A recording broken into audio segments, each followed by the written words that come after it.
চৌধুরী বংশের বড়গিন্নির মতো হতে দেরি আছে সকলের। এই কথাটা বলেই এই বংশের ছোট কাকিমা মারা গিয়েছিলেন। তবে মৃত্যুসজ্জায় মানুষটা খাঁটি সত্য কথাটাই বলে গিয়েছিলেন। সত্যি এই বংশের বর্তমান বড়গিন্নি অর্থাৎ মাধবী চৌধুরীর মতো কেউই হতে পারেনি। এমনকি তার শাশুড়ি মাও তার মতো এত ভালো মানুষ ছিলেন না। ছোট কাকিমা সম্পর্কে মাধবী দেবীর খুঁড় শাশুড়ি হন। এই বংশের বড় ছেলে শরৎবাবুর জন্য পাত্রী নির্বাচনের ক্ষেত্রে কারোর মতামতকেই কোনো গুরুত্ব দেওয়া হয়নি। এই বংশের যাবতীয় সিদ্ধান্তে শরৎবাবুর বাবা শ্রী যোগীন্দ্রনারায়ণ চৌধুরীর কথাই শেষ কথা ছিল। ওনার সিদ্ধান্তের ওপর কেউ কোনো দিন কোনো রাগ কাটতে পারেনি। তাই পুত্রবধূ হিসেবে মাধবী দেবীকেই তিনি নির্বাচন করেছিলেন। মাধবী দেবী ছিল রূপে গুণে সব দিক দিয়েই এবাড়ির যোগ্য বউ। তবে শরৎবাবুর তুলনায় সে অনেকটাই খাটো ছিল। ঠিক এই কারণেই মাধবী দেবীর শাশুড়িমা ও খুড় শাশুড়িমা মন থেকে মাধবী দেবীকে শরৎবাবুর স্ত্রী হিসেবে যোগ্য বলে মনেই করতেন না। শরৎবাবু কিন্তু মাধবী দেবীকে জীবনসঙ্গিনী হিসেবে পেয়ে অত্যন্ত সুখী ছিলেন। যেদিন মাধবী দেবীর শাশুড়িমা কলতলায় পড়ে গিয়ে কোমর ভাঙলেন, সেদিন থেকে আমৃত্যু ওনার সেবা শুশ্রূষা মাধবী দেবী নিজে হাতেই করে গেছে। সেই দিনগুলোতে মাধবী দেবীর শাশুড়িমা মর্মে মর্মে বুঝেছিলেন যে তিনি এতদিন তার বাড়ির লক্ষ্মীকে চিনতে পারেননি। এতদিন মাধবী দেবীকে অনেক কটু কথা শুনিয়েছেন এবং মাধবী দেবীও মুখ বুজে সব সহ্য করে গেছে।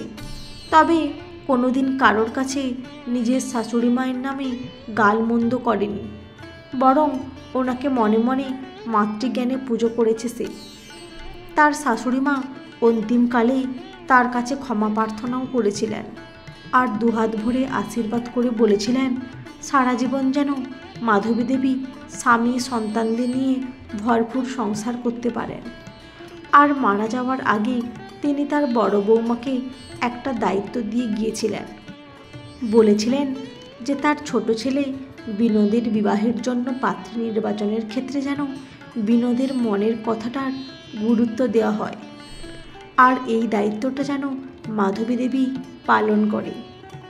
শাশুড়ি মাকে সে মৃত্যুসজ্জায় কথা দিয়েছিল যে তার ঠাকুরপোর বিবাহের পাত্রী নির্বাচনের ক্ষেত্রে সবার আগে ঠাকুরপোর মনের কথাটাকেই প্রাধান্য দেওয়া হবে। মাধবী দেবী যখন 3 মাসের পোয়াতি, তখনই তার শাশুড়ি মা নাতি নাতনির মুখ না দেখতে পেয়েই মারা গেলেন। মাধবী দেবীর 9 মাসের সাধের অনুষ্ঠানে খুড় শাশুড়ি মা অংশগ্রহণ করলেন না। মাধবী দেবী মনে মনে খুব কষ্ট পেল। ভাবল খুড় শাশুড়ি মা তাকে পছন্দ করে না বলেই হয়তো এই শুভ অনুষ্ঠানে অংশগ্রহণ করলেন না। কিন্তু পরে জানতে পারল যে ছোট কাকিমা নিঃসন্তান বলেই নাকি এই অনুষ্ঠানে অংশগ্রহণ করেননি। বড় বউ খুড় শাশুড়ি মাকে জড়িয়ে ধরে কেঁদে ফেলেছিলেন সেদিন। ছোট কাকিমার চোখেও ভরে উঠেছিল জল। মাধবী দেবীকে জড়িয়ে ধরে বলেছিলেন, আমার মতো বন্ধা মেয়ে মানুষের যে ওই সমস্ত অনুষ্ঠানে থাকা বারণ রে মা, আমি থাকলে যে অনর্থ হবে। মাধবী দেবী বলেছিল, মায়ের ছায়াতে কোনোদিনও অনর্থ হয় না ছোট কাকিমা, কপালে অনর্থ হওয়ার থাকলে এমনিতেই হবে। কথা দাও, আমার সন্তানের যখন অন্নপ্রাশন হবে তখন দায়িত্ব নিয়ে আমার শাশুড়ি মায়ের সমস্ত কাজ তুমি পালন করবে। ছোট কাকিমা সেদিন থেকেই মাধবী দেবীকে মনে মনে এবাড়ির যোগ্য বউ বলে মনে করতেন। মাধবী দেবীর সাথে তার খুড় শাশুড়ি মায়ের সম্পর্কটা অনেকটা সহজ হয়ে উঠেছিল। কিন্তু অঘটন ঘটল মাধবী দেবীর প্রসবের পর। তার কোল আলো করে ফুটফুটে একটা মেয়ে জন্ম নিল। তবে প্রসবের 11 দিনের মাথায় সেই মেয়েটি জন্ডিসে মারা যায়। মাধবী দেবী অত্যন্ত ভেঙে পড়েছিলেন আর তাকে সামলেছিলেন তার ওই খুড় শাশুড়ি মা। মাধবী দেবী বলেছিল, দেখলে তো ছোট কাকিমা, বলেছিলাম না অনর্থ হওয়ার হলে এমনিতেই হবে। ছোট কাকিমাও সান্ত্বনা দিয়ে বলেছিলেন, একটা এরকম হয়েছে তো কি হয়েছে, দেখিস পরেরটা এই পৃথিবীর বুকে ভালোভাবে বাঁচবে। বাবা মারা যাওয়ার পর শরৎবাবুই এ বাড়ির সকলের দায়িত্ব নিয়েছিলেন। পরপর 3টে বোনের বিয়ে দিয়েছিলেন। ছোট ননদের বিয়েতে গয়নার পরিমাণ কম পড়ায় মাধবী দেবী নিজের বেশ কিছু গয়না ছোট ননদকে দিয়েছিল, যাতে না পাত্রপক্ষের কাছ থেকে কোনো কথা শুনতে হয়। এইভাবেই নিজের কর্মের দ্বারা ধীরে ধীরে সকলের চোখে নিজেকে এ বংশের যোগ্য বউ প্রমাণ করেছিলেন মাধবী দেবী। তবে শরৎবাবুর চোখে বরাবরই সে ছিল তার যোগ্য অর্ধাঙ্গিনী।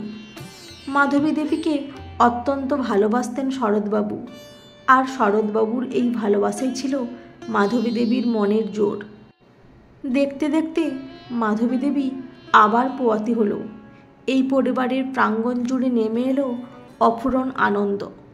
তবে এই বাড়ির 9 মাসের স্বাদের অনুষ্ঠানে মাধবী দেবী খুড়শাশুড়ি মায়ের হাতের পায়েস না খেয়ে উঠবে না, এই পণ করল।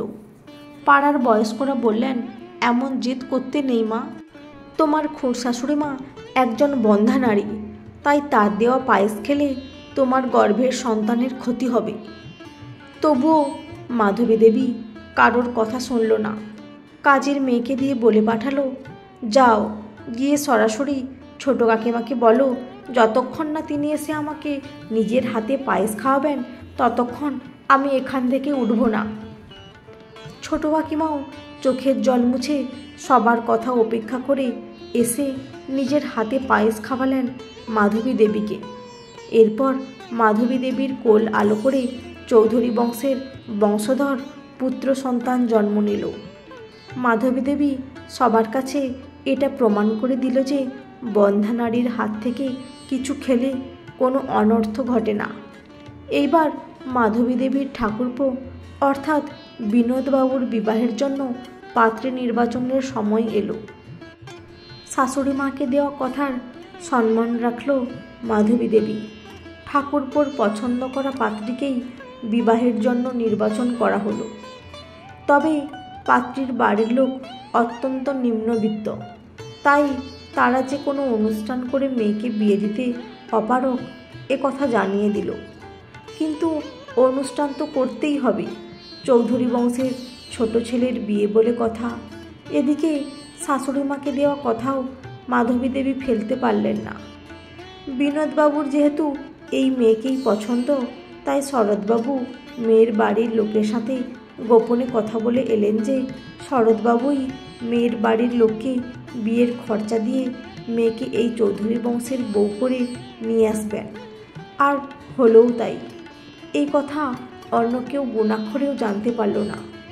ধুমধুম করে এই চৌধুরী বংশের ছোট ছেলের বিবাহ সম্পন্ন হলো। এরপর চলতে থাকলো সুখের সংসার। মাধবী দেবীর ছেলে যখন 6 বছরের, তখন তার কোলজুড়ে জন্ম নিল আর এক রাজকন্যা।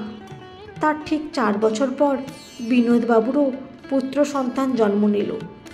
ছোট জায়ের সমস্ত দেখাশোনা মাধবী দেবীই করল। 10 বছর ছোট জায়ের সাথে একসঙ্গে সংসার করার পর সংসারে খুঁটিনাটি ঝামেলা লক্ষ্য করল মাধবী দেবী। একদিন রাতে শরৎবাবুকে সব কথা জানালো। বলল, জানো ছোটোর কথাবার্তা না খুব একটা ভালো লাগছে না এই কদিন, বেশ ঠেস দিয়ে কথা বলতে লক্ষ্য করছি। শরৎবাবু বললেন, ও সংসারে থাকলে একটু আধটু এরকম হয়, তুমি অত কান দিও না। মাধবী দেবীও আর এই ব্যাপার নিয়ে তেমন গুরুত্ব দেয়নি। তবে একদিন ঠাকুরপোর ঘরের সামনে দিয়ে আসার সময় ছোট জায়ের কথা কানে আসে তার। ছোট জা বলছে, চলো না আমরা আলাদা হয়ে যাই, এখন তোমার রোজগারপাতি বেড়েছে, তুমি প্রতি মাসে দিদিভাইয়ের হাতে সংসারের খরচ বাবদ টাকা তুলে দাও। দাদা ভাইও এই সংসারে টাকা দেয়, কিন্তু দেখো হয়তো তোমার দেওয়া টাকাতেই সংসার খরচ চলে যায়, আর দিদিভাই হয়তো দাদা ভাইয়ের দেওয়া টাকাটা বাঁচিয়ে রাখে। যতদিন ছোট কাকিমা বেঁচে ছিলেন ততদিন সংসার খরচ বাবদ সব টাকা তার হাতেই দেওয়া হতো, তখন তো কিছুই বলতাম না, কিন্তু জানি না কেন মনে হচ্ছে যে সংসারের যেটুকু খরচা সেটা তোমার টাকাতেই চলে যায়। দাদা ভাইয়ের দেওয়া টাকাটায় বোধহয় আর হাত দেওয়ার প্রয়োজন পড়ে না। বিনোদবাবু বললেন, তুমি কি বলতে চাইছো? ছোট বউ বলল, বলতে চাইছি যে আমরাই বা কেন একা টাকা দিয়ে গেরো গোষ্ঠীকে খাওয়াতে যাব? তার থেকে চলো না আমরা আলাদা হয়ে যাই। বিনোদবাবু ধমক দিয়ে বললেন, বিশাখা, আর কোনোদিন যেন তোমার মুখে এই কথাটা না শুনি। আমার বৌদি আমার কাছে দেবী, তার নামে এরকম কথা আর কোনোদিন বলবে না, এই বলে রাখলাম। মাধবী দেবী এই সমস্ত কথাটা শুনে সেদিনই সিদ্ধান্ত নিলেন যে এই বাড়িতে আর তার থাকা ঠিক হবে না।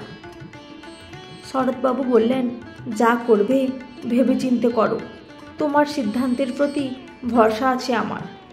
মাধবী দেবী বললেন, সম্পর্ক নষ্ট হোক এটা যদি না চাও তাহলে আলাদা হয়ে যাওয়াটাই একমাত্র উপায়। আমি চাই না আমাদের জন্য ছোটোর সাথে ঠাকুরপোর কোনো ঝামেলা হোক। আমি আমার ঠাকুরপোকে চিনি, সে কোনোদিন আমাদের অপমান মেনে নেবে না, আর এই নিয়েই ছোটোর সাথে ওর ঝামেলা বাঁধবে। আমি বেঁচে থাকতে সেটা কিছুতেই মানতে পারবো না। তাই চলো আলাদা হয়ে যাই। কাল ছোটোকে বলবো আমার সিদ্ধান্তের কথা। বুঝলি ছোট, তোর দাদা ভাইয়ের ডেলি প্যাসেঞ্জারি করতে বড্ড অসুবিধা হচ্ছে, আর ছেলে মেয়ে দুটোর স্কুলটাও বড্ড দূরে। তাই ঠিক করেছি ওই স্টেশনের কাছাকাছি ভাড়া বাড়িতে আপাতত থাকবো, তারপর একটা জায়গা দেখে সময় করে বাড়ি করা যাবে। ছোটজাত মাধবী দেবীর এই কথা শুনে অত্যন্ত খুশি হলো। চলে আসার দিন মাধবী দেবী একটা খাম ছোট জায়ের হাতে দিয়ে বলল, এটা রাখ। সংসার খরচের যে টাকাটা ঠাকুরপো দিত সেই টাকাটা এতদিন প্রয়োজন হয়নি, তোর দাদা ভাইয়ের টাকা দিয়েই সংসারটা চলে যেত। এই টাকাটা তোর ছেলের জন্য এতদিন জমাচ্ছিলাম, তাই আজ তোর হাতে দিলাম, এবার জমানোর দায়িত্ব তোর। এই বলে মাধবী দেবী স্বামী সন্তানের সাথে সেদিন বাড়ি থেকে বেরিয়ে এসেছিল। 8 বছর কেটে গেছে। এখন শরৎবাবু নিজের আলাদা একটা বাড়ি করেছেন। দেশের বাড়ির ভাগ নেননি, ওটা ভাই বিনোদকেই দিয়েছেন। এর পরের একদিন খবর আসে যে বিনোদবাবুর হঠাৎ সেরিব্রাল অ্যাটাক হয়েছে। শরৎবাবু মাধবী দেবী ছুটে যান সেখানে। বড় নার্সিংহোমে ভর্তি করা হয় বিনোদবাবুকে। খরচার অঙ্কটা বিপুল আকার ধারণ করে। শরৎবাবুই নিজের সবটুকু দিয়ে সেই খরচা মেটায়। বিনোদবাবুর ডান দিকটা প্যারালাইসিস হয়ে যায়। মাধবী দেবী ছোট জায়ের মাথায় হাত দিয়ে বলে, চিন্তার কোনো কারণ নেই, যতদিন দাদাভাই দিদিভাই আছে ততদিন কিচ্ছু হবে না। বিনোদবাবু ধীরে ধীরে সেরে উঠেছে। তার চিকিৎসার যাবতীয় খরচা, বিনোদবাবুর ছেলের পড়াশুনোর যাবতীয় খরচা, এমনকি সংসার খরচাও শরৎবাবুই বহন করছে। বিনোদবাবুর জমানো যা কিছু টাকা আছে সেই টাকা ছোট জাকে হাত দিতে বারণ করেছে মাধবী দেবী। ছোট যা মাধবী দেবীর পায়ে হাত দিয়ে ক্ষমা চেয়ে বলেছে, এতদিন অনেক অন্যায় করেছি, পারলে এই ছোট বোনটাকে ক্ষমা করে দিও দিদিভাই। তুমি সত্যিই দেবী, তোমায় আমি চিনতে পারিনি দিদিভাই। ছোট কাকিমা মৃত্যুসজ্জায় খাঁটি কথাতেই বলে গিয়েছিলেন যে এই বংশের বড় গিন্নির মতো হতে কোনোদিন কেউ পারবে না। আজ বুঝতে পারছি কথাটা কতটা সত্যি। ওঠ ছোট, ওঠ, পা ছাড়, তুই তো ছেলে মানুষ, তোর ওপর কি আর রাগ করতে পারি বল? দিদিভাই, আমরা আবার একসাথে থাকতে পারি না? তোকে কে বলেছে তোর জন্য আমরা আলাদা আছি? এখন যদি চলে আসি সত্যি ছেলে মেয়ে দুটোর পড়াশোনার ক্ষতি হবে রে। এখান থেকে ডেলি পড়তে যাওয়া, স্কুল যাওয়া সম্ভব হবে না। ভালো থাকিস, আজ চলি, চিন্তা করিস না, তোদের পাশে সব সময় আছি। ছোট, আর একটা কথা সব সময় মনে রাখবি, আর্থিক দিক দিয়ে বড়লোক হলেই কিন্তু জীবনে সুখী হওয়া যায় না। জীবনে সুখী হওয়া যায় তখনই যখন মনটাকে বড় করা যায়। এই পরিবারের উন্নতি অবনতি সব দেখেছি ছোট, অভাব দারিদ্রতা আবার ভালো সময় সব দেখেছি জানিস, কিন্তু কোনোদিন হাল ছাড়িনি। যাদের মনটা বড় হয় তারা কোনো পরিস্থিতিতেই ভেঙে পড়ে না, এই কথাটা আমার শ্বশুরমশাই আমাকে বলে গিয়েছিলেন। আজ তোকে বললাম, এই কথাটা মেনে চলবি, তাহলে দুঃখ কোনোদিন তোকে ছুঁতেও পারবে না।